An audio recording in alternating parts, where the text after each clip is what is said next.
నమస్తే. ప్రస్తుతం మనతో పాటు సీనియర్ జర్నలిస్ట్ భరద్వాజ్ ఉన్నారు. ఆయనతో మాట్లాడదాం. నమస్తే సార్. నమస్తే. సార్ కృష్ణమురళి, పోసాని కృష్ణమురళి రాత్రి 12 గంటలకు అర్ధరాత్రి వచ్చి తీసుకెళ్లారు, అరెస్ట్ చేశారు అని చెప్పేసి అంటున్నారు.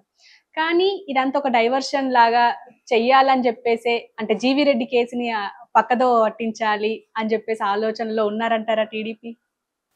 అయి ఉండొచ్చు. అయి ఉండే అవకాశాలు ఉన్నాయి. అంటే చాలా విషయాలు కాంప్లికేటెడ్గా జరుగుతూ ఉంటాయి. పోసాని కృష్ణమురళిని ఇప్పుడు ఎందుకు అరెస్ట్ చేయాల్సి వచ్చింది అనేది ప్రశ్న. అంటే ప్రభుత్వం ఏర్పడి 9 నెలలు అయింది. ఎప్పుడైతే ఎన్నికల్లో వైఎస్ఆర్సీపీకి నెగిటివ్గాను, టీడీపీ కూటమికి అనుకూలంగాను ప్రజాభిప్రాయం వచ్చిందో ఆ క్షణమే ఆయన ప్రెస్ మీట్ పెట్టి ఇంట్లో తెల్లజెండా ఎగరేశాడు పోసాని కృష్ణమురళి. భవిష్యత్తులో నేను ఇంకా రాజకీయాలు మాట్లాడను, నేను రాజకీయ పార్టీతో అనుసంధానమై ఉన్న రోజుల్లో ఏదైనా ఓవర్గా మాట్లాడుంటే నన్ను క్షమించండి అని చెప్పి ఆయన చేతులెత్తి జోడించి, నేను భయపడుతున్నాను, నాకు ఏదైనా జరుగుతుందని, నా పిల్లలు ఏమైపోతారు, నా భార్య ఏమైపోతుంది అని భయపడుతున్నాను, ఇది కూడా ఓపెన్గా చెప్పాడు ఆయన.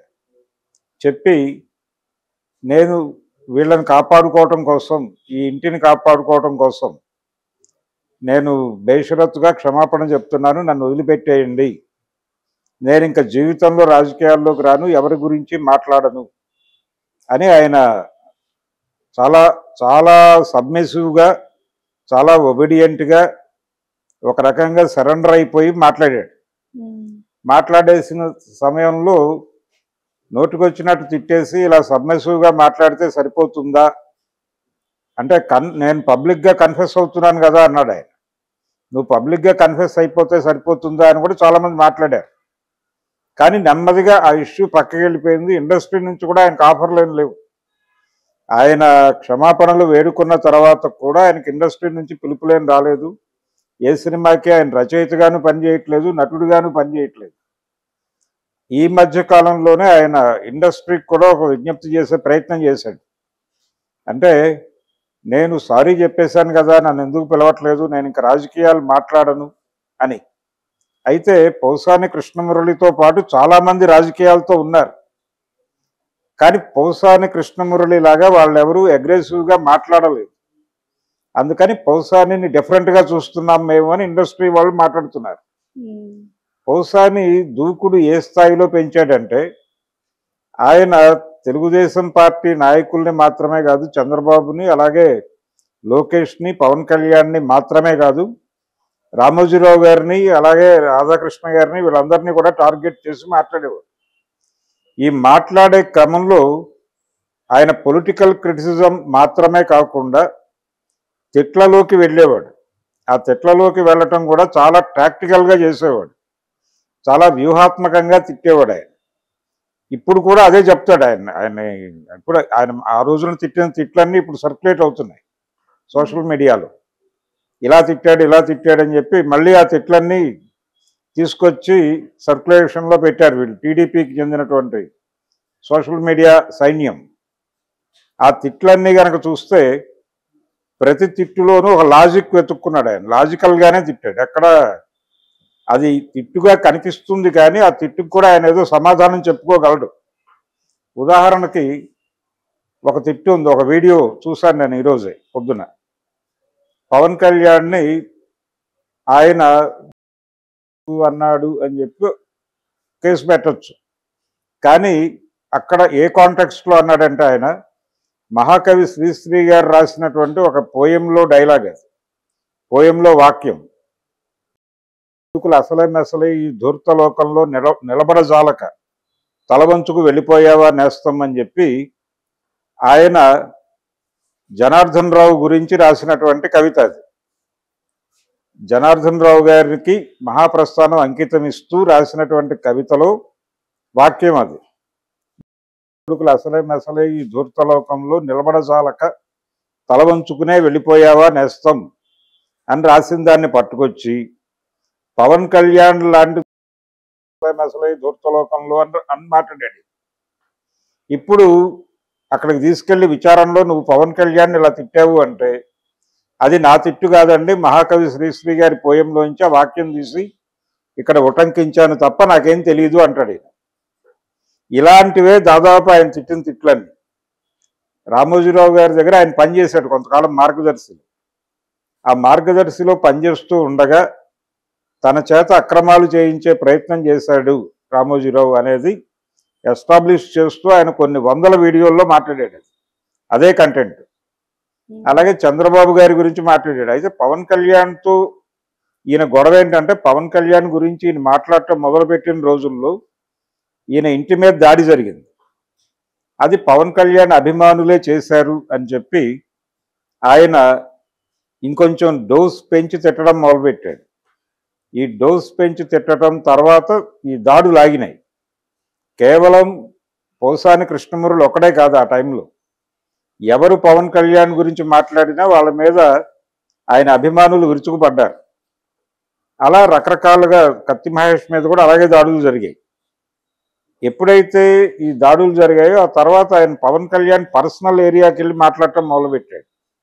ఆయన పెళ్లిళ్ళ గురించి మాట్లాడాడు, విడాకుల గురించి మాట్లాడాడు, ఆయన ఇష్టం వచ్చినట్టు రెచ్చిపోయాడు. ఆయనే కాదు, ఆ టైంలో వైసీపీ ఆ టైమే కాదు ఇప్పటికీ అధినాయకుడు జగన్మోహన్ రెడ్డి కూడా పబ్లిక్ డయాస్ మీద పవన్ కళ్యాణ్ని విమర్శించాల్సి వస్తే ఈ విడాకులు పెళ్లిళ్ళు తప్ప ఇంకోటి మాట్లాడేవాడు కాదు. ఆయన పొలిటికల్ క్రిటిసిజం ఉంటుంది. ఆ పొలిటికల్ క్రిటిసిజం చేయకుండా పర్సనల్ జీవితం గురించి మాట్లాడటం తప్పు. ఆ తప్పు జగన్మోహన్ రెడ్డి చేశాడు. జగన్మోహన్ రెడ్డి నుంచి ప్రేరణ పొంది పోసాని కృష్ణమురళి చేశాడు. పైగా పోసాని కృష్ణమురళి ఆ రోజున ఏపీ ఫిలిం డెవలప్మెంట్ కార్పొరేషన్ చైర్మన్గా ఉన్నాడు. ఒక కీలక పదవిలో ఉండి సినిమా పరిశ్రమని కలుపుకుని వెళ్లాల్సిన పనిలో ఉండి ఆయన ఇండస్ట్రీలో ఒక సెక్షన్ని, ఒక బలమైన సెక్షన్ మీద దాడి చేసే ప్రయత్నం చేశాడు. అది చాలామందిని గాయపరిచింది. అయితే అదంతా చరిత్ర. ఈయనకు తెలుసు, పోసాని కృష్ణమురళికి తెలుసు, ఒకవేళ తెలుగుదేశం పార్టీ అధికారంలోకి వస్తే, లేదు కూటమి అధికారంలోకి వస్తే, కూటమిలో కీలక భాగస్వాములు తెలుగుదేశం, జనసేన, ఈ రెండు పార్టీల నాయకుల్ని ఆయన నోటికి వచ్చినట్టు మాట్లాడాడు. ఈ దాడి జరుగుతుందనే ఉద్దేశంతోనే ఆయన తెల్లజెండా ఎగరేశాడు. ఇమ్మీడియట్గా రిజల్ట్ వచ్చిన వెంటనే తన ఇంటికి అందరినీ పిలిపించుకుని, అప్పటికి ఆయన అరెస్టు జరుగుతుంది అని ట్రోల్ జరుగుతోంది. దాదాపు మీడియాలో రోజుకొక వార్త సర్క్యులేట్ అవటం మొదలైంది. ఈ క్రమంలోనే ఈయన తెల్లజెండా ఎగరేసి క్షమాపణలు చెప్పేసి ఇంక నాకేం సంబంధం లేదు అని చెప్పి తప్పుకునే ప్రయత్నం చేశాడు. అలాంటిది ఇంతకాలం తర్వాత, 9 నెలల తర్వాత ఇప్పుడు పోసాని ఎందుకు గుర్తొచ్చాడు వీళ్ళకి అంటే, వల్లభనేని వంశీ ఆల్రెడీ లోపలికి వెళ్ళిపోయాడు. ఆయన మీద కూడా ఇదే గొడవ. ఇప్పుడు పోసాని బయటకు వస్తాడా రాడా అనేది కూడా అనుమానమే. ఎందుకంటే ఈరోజు ఆయన్ని రైల్వే కోడూరు హాస్పిటల్కి తీసుకెళ్తున్నారు. హాస్పిటల్లో చూపించటం అంటేనే ఆల్మోస్ట్ రిమాండ్కి పంపించడం లాంటిది. రిమాండ్కి పంపించే ఉద్దేశంతోనే అలా తీసుకెళ్తారు. తీసుకెళ్ళిన తర్వాత కోర్టుకు కూడా పెట్టేసి ఉంటారు. ఈ పాటికి కోర్టుకు పెట్టేస్తే రిమాండ్ రాస్తే వెళ్ళిపోతాడు. పీటీ వారెంట్స్ వస్తాయి. రాష్ట్రం నలుమూలల నుంచి ఈ ప్రోగ్రాం ఉంది. ఇప్పుడు ఈ కేసులు నాలుగు మూలలా ఉన్నాయి ఆయన మీద. కొన్ని చోట్ల సిఐడి దర్యాప్తు జరుగుతున్నటువంటి కేసుల్లో కూడా ఈయన ఇన్వాల్వ్ అయి ఉన్నాడు పోసాని. కాబట్టి ఆ కేసుల్లో కూడా వారెంట్లు వస్తాయి. వారెంట్లు వచ్చాక ఈయన్ని వాయిదాలకు తిప్పుతారు అన్ని చోట్ల. ఈ అన్ని కేసుల్లో అన్ని కోర్టుల్లోనూ బెయిళ్లు తీసుకుని అన్ని చోట్ల షూరిటీలు పెడితే తప్ప బయటకు రాని ఒక పరిస్థితి క్రియేట్ చేశారు అతను. కాబట్టి పోసాని ఇమ్మీడియట్గా ఈరోజే బయటకు వచ్చేస్తాడని చెప్పలేము. ఈరోజు రాకపోవచ్చు, బెయిల్ వచ్చే అవకాశం ఉంది, కానీ మిగిలిన కేసుల్లో కూడా రావాలి. అప్పుడు మాత్రమే బయటకు వస్తాడు. ఈ ప్రోగ్రాం అంతా దేనికి జరుగుతోంది? ఆల్రెడీ వైసీపీ దాడి మొదలుపెట్టింది. ఇది జీవిరెడ్డి కూడా ఆల్రెడీ ఆయన వెనక్కి లాక్కొచ్చే ప్రయత్నం ఒకటి జరుగుతోంది. ఆయన్ని తిరిగి టీడీపీ వైపు అట్రాక్ట్ చేసే ప్రయత్నం జరుగుతోంది. ఆయన నో చెప్తున్నాడు. పైగా చంద్రబాబు మీద కొంచెం హార్ష్గానే మాట్లాడుతున్నాడు ఆయన అనేది వినిపిస్తోంది.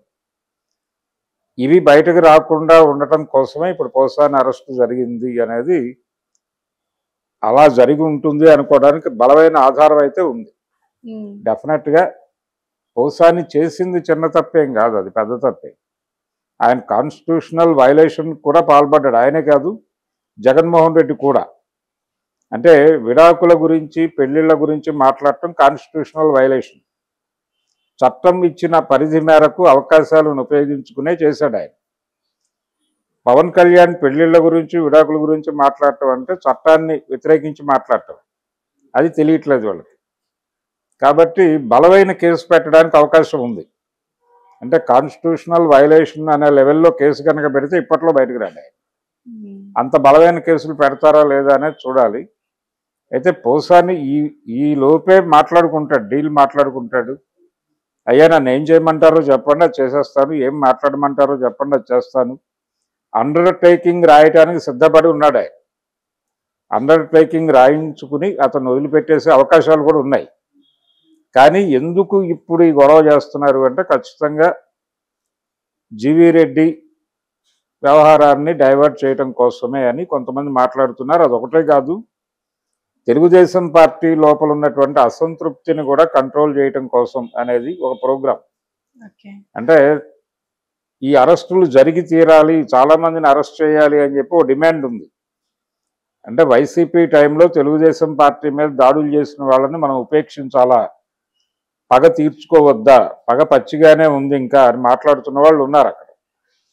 కాబట్టి వాళ్ళ గొంతుల్ని వాళ్ళని సంతృప్తిపరచడానికి, ఆ గొంతులకి బలమైన వాహకంగా కొన్ని పత్రికలు నిలబడి ఉన్నాయి. ఆంధ్రజ్యోతి లాంటి పత్రిక రెగ్యులర్గా ఇలాంటి వాదనలకి కొంచెం ఊతమిచ్చి వార్తలు రాస్తున్నారు.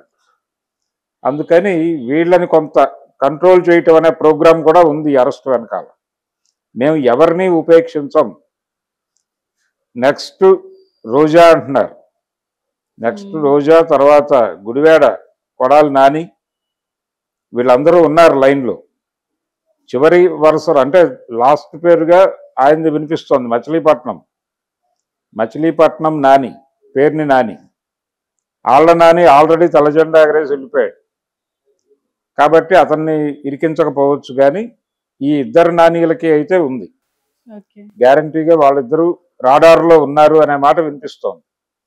కానీ ఇమ్మీడియట్గా జరగదేమో అనుకుంటున్నాను నేను. అంటే ఏదో ఒక ప్రయోజనం ఉంటే తప్ప అరెస్టులు చేయట్లేదు చంద్రబాబు నాయుడు గారు. చంద్రబాబు నాయుడు గారు ఒక అరెస్ట్ చేశారంటే దాని వెనకాల ఖచ్చితంగా ఏదో వ్యూహం ఉంది అనే అనుమానం ప్రజలలో ఉంది. అది నిజం కూడా. ఈ అరెస్టు కూడా వ్యూహాత్మకంగానే చేశారు వాళ్ళు. ఒకటి ఇప్పుడు జరుగుతున్నటువంటి గొడవ, అలాగే ఈ సూపర్ 6 గురించి అసెంబ్లీ వేదికగా జరిగిన గొడవ, ఈ పగ సాధింపు కార్యక్రమంలో అసంతృప్తుల్ని సంతృప్తిపరచటం,